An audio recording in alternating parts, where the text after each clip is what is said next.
All right. Scott Frost coming back another year for Big Red Nebraska. I'll tell you, I am absolutely elated. I'm ecstatic. Trev Alberts is exactly the right athletic director to lead this great, proud program into the next generation, and Scott Frost is ready to do it. Listen, it's been a tough go for Coach Frost. I mean, he hasn't been able to win above 5 games, hasn't been able to go to a bowl game, but he had to clean up what was the Mike Riley era.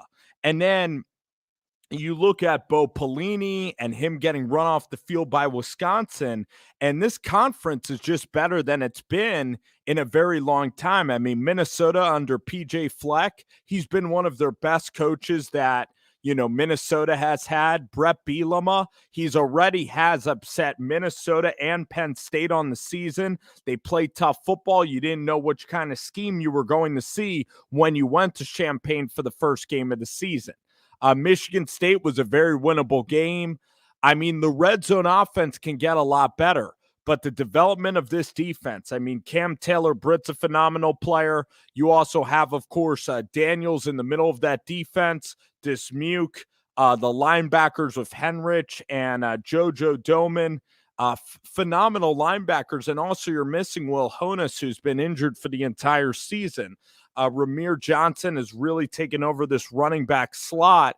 But the point is that Nebraska, they go to Oklahoma. They play a really good defense in Oklahoma. And even though it was Spencer Rattler, they were right in the game.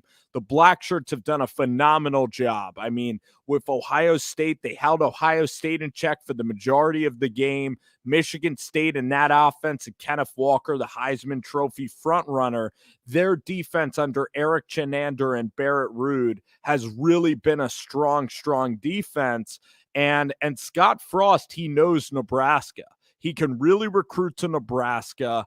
I think it's the right decision because I've seen development. I've seen Omar Manning develop. Samori Toure out of Montana was a really good pickup for this team. Austin Allen has gotten better and better. Once they fix the red zone issues, this team could be a 7 or 8 win team. And the way that they were able to compete with Michigan at home and have opportunities, winning late in the fourth quarter against Michigan, and then playing an elite Ohio State team late in the season, having it be a 6-point game and driving to possibly take the lead, that is very impressive from Scott Frost, because you're aiming for national championships. You're aiming for Big Ten championships. You're aiming to go into the Big Ten championship discussion.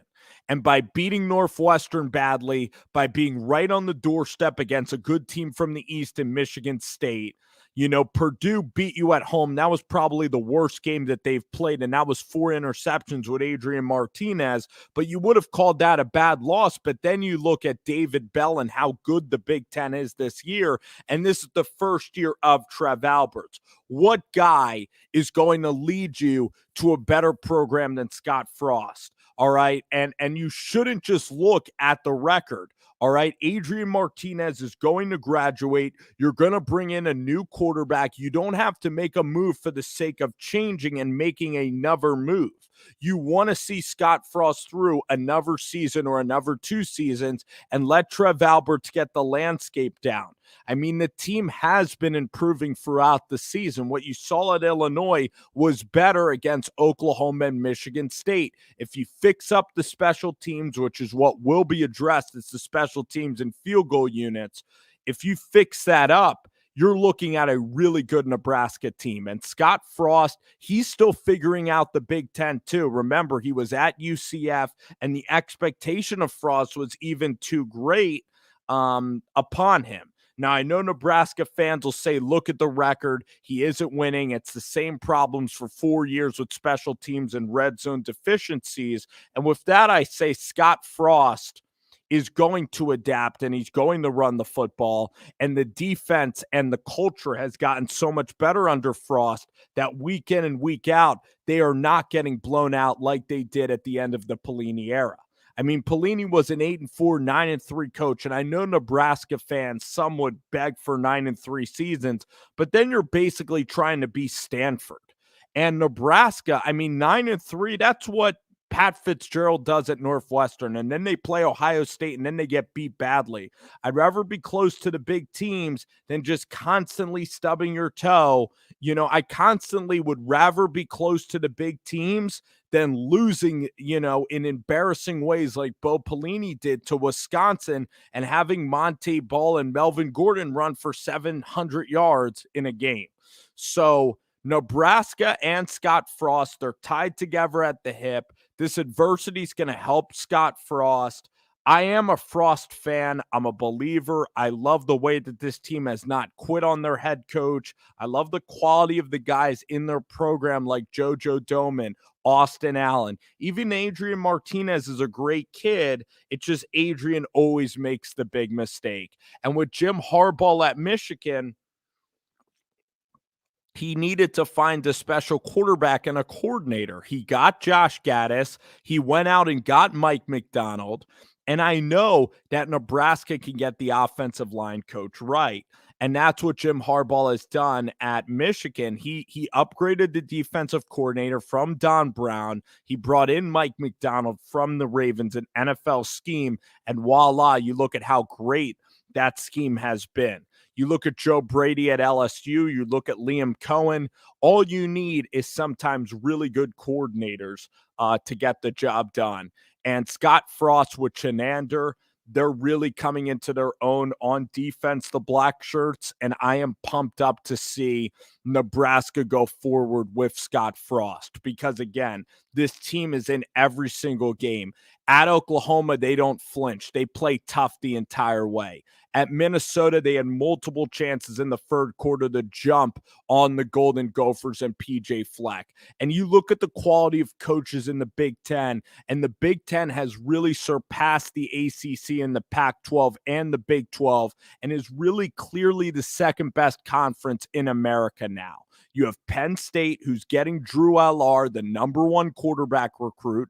You have James Franklin, PJ Fleck, who's probably one of the best coaches Minnesota's ever had. PJ Fleck could even go to Florida or USC. And then you have Brett Bielema, who dominated out Wisconsin, Kirk Ferentz, who's a rock in the Big Ten West, Pat Fitzgerald at Northwestern, Jeff Brom at Purdue. I mean, there are no easy games in the Big Ten Conference. There's no layups. You can even argue the East is a lot weaker. Indiana's back down to earth. Rutgers is a mess. Maryland is not very good under not Rhett Lashley, but in fact, the offensive coordinator from Alabama is the coach at Maryland. Loxley, I'm not even that big of a fan of Mike Loxley. He can't carry the program through the entire season. They start out like gangbusters and then they fade late and in the middle of their season. So I'm pumped about Nebraska. I think this is totally the right move. It would have been an impulsive move by Trev Alberts in year one to do this. Scott Frost needed to own up for everything that Bill Moose didn't do. And Bill Moose was never at the facility. All right. Bill Moose was never there at the facility. Bill Moose, the athletic director, was too busy in his ranch in Washington to really be at the facility helping out like Trev Alberts is doing. And Scott Frost needed to deal with scheduling and all these sorts of problems, okay? And also, Scott Frost hasn't been in the Big Ten. He was able to run through he was able to have Mackenzie Milton, and that's what people are saying. He hit lightning in a box at UCF, and it's the American Conference, and he can't coach in the Big Ten Conference. If I were Scott Frost, I would make a couple of adjustments. One, let's talk about the positives of Frost. His recruiting has been really good. They have Thomas Fedone. They got Omar Manning. Their offensive lineman, Cam Jurgens, is an NFL player. Cam Taylor-Britt is an NFL defensive player. So Austin Allen's going to play in the league as a tight end. So the recruiting is already better. You look at them versus Ohio State and Michigan, as I said, and they physically now finally look like an elite Big Ten team. The strength and conditioning and the physicality is so much better than it was under Mike Riley and even later on towards the Pelini years and the Callahan era. The second thing that I'm going to say about Scott Frost, I said that the recruiting's good. I said that the defense is really good. Offensively, they're starting to get better with play calling. They're starting to loosen up the playbook a little bit. But this is what Scott Frost needs to do. He needs to go out there and he needs to add quarterback competition to next year. He needs to look at Alan Bowman of Michigan. He needs to look at possibly Joey Gatewood from Central Florida. I'm trying to think of really good quarterbacks that are not playing. Gunnar Cruz at Arizona is a kid that I like. I know that Bowman's going to transfer out of Michigan.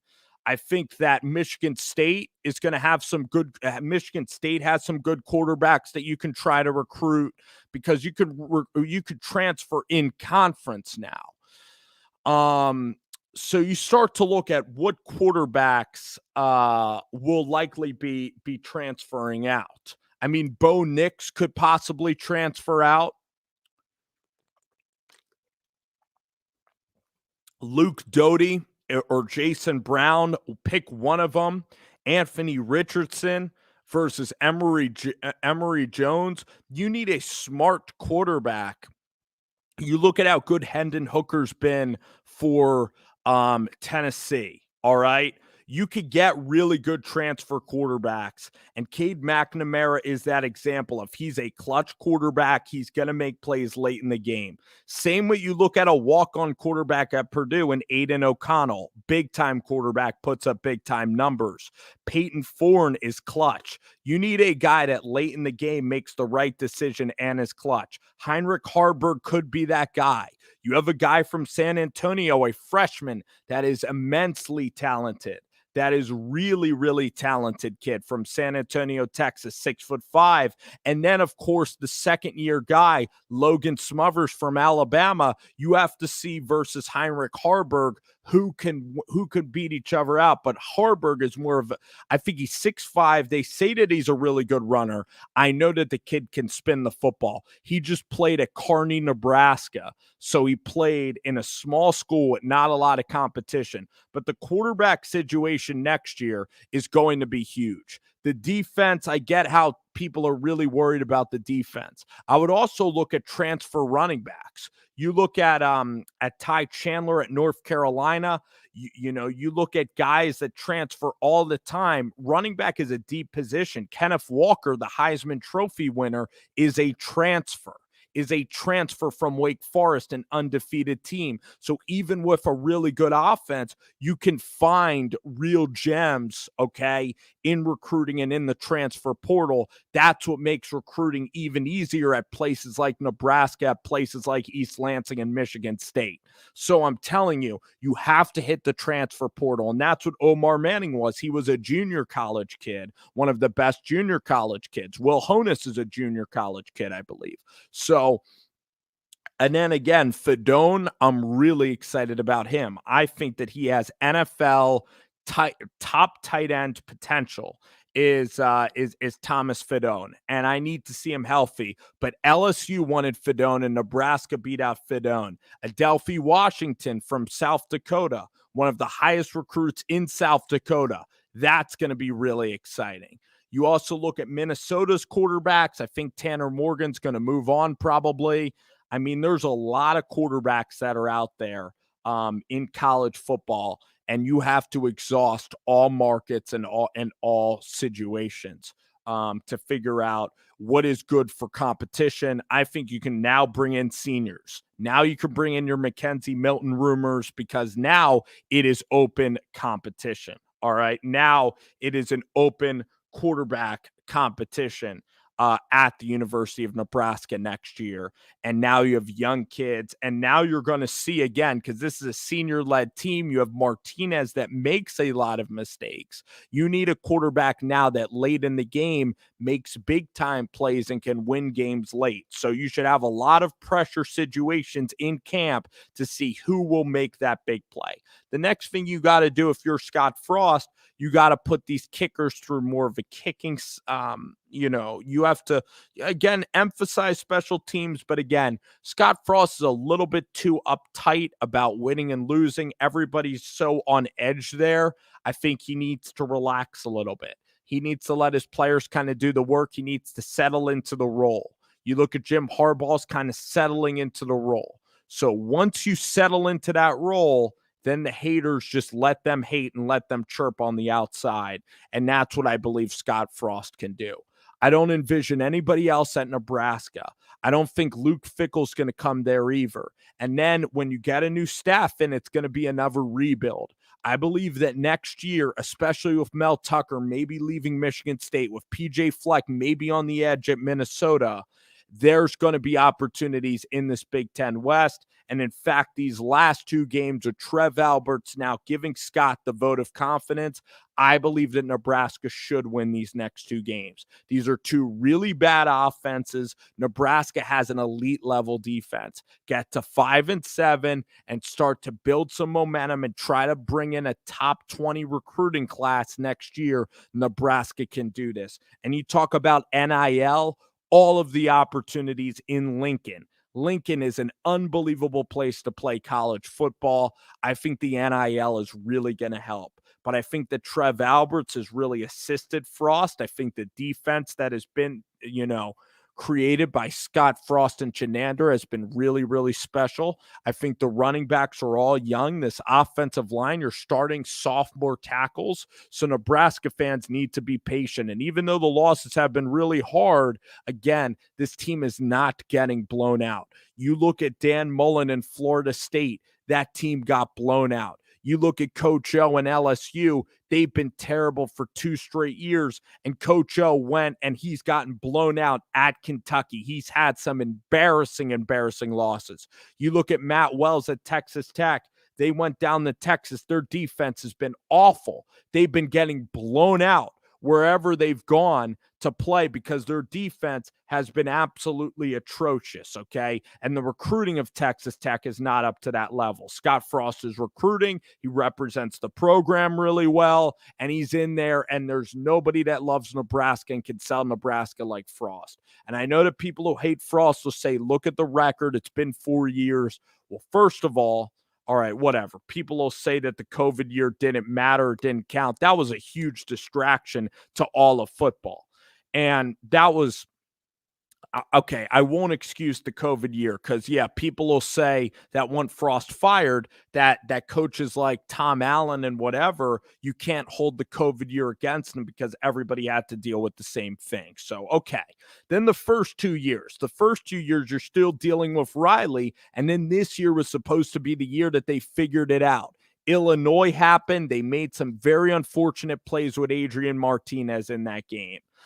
Oklahoma, the offense wasn't good enough. The running game is not good enough. You need to have a run the football mentality at the University of Nebraska. You need a stud running back like Amon Green, like Amir Abdullah, like Rex Burkhead. And then against Michigan State, the offense, it's the red zone offense. Every game, they shouldn't be in one-score games. They should be better. Northwestern, they played great. Buffalo, they played really well. And then against Michigan, third quarter was great, but the offense in the first half was not consistent. So you need to have a more consistent program and a more consistent team. And that's why Adrian Martinez, he isn't going to be there next year. That's why you can kind of roll it back with Heinrich Harburg and let that offensive line and let Ramir Johnson really be the bell cow running back for you. Let Fedone into the offense. Maybe Omar Manning comes back. Xavier Betts then hopefully will really start to explode as an elite wide receiver. Again, this offense also lost the kid at Kentucky. That is a good slot. That is an elite slot wide receiver.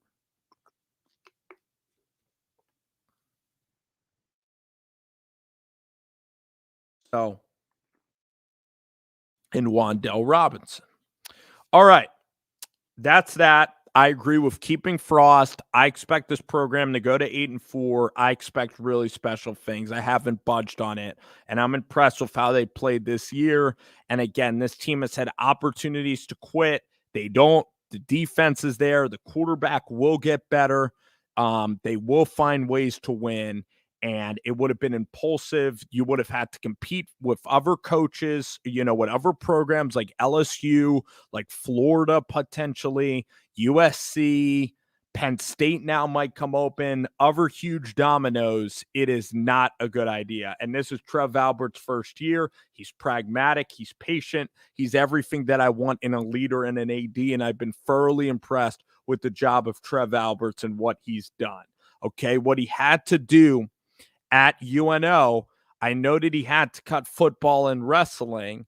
And that is still a very controversial opinion because I love the game of football. But now you see the Mavericks basketball facilities and everything.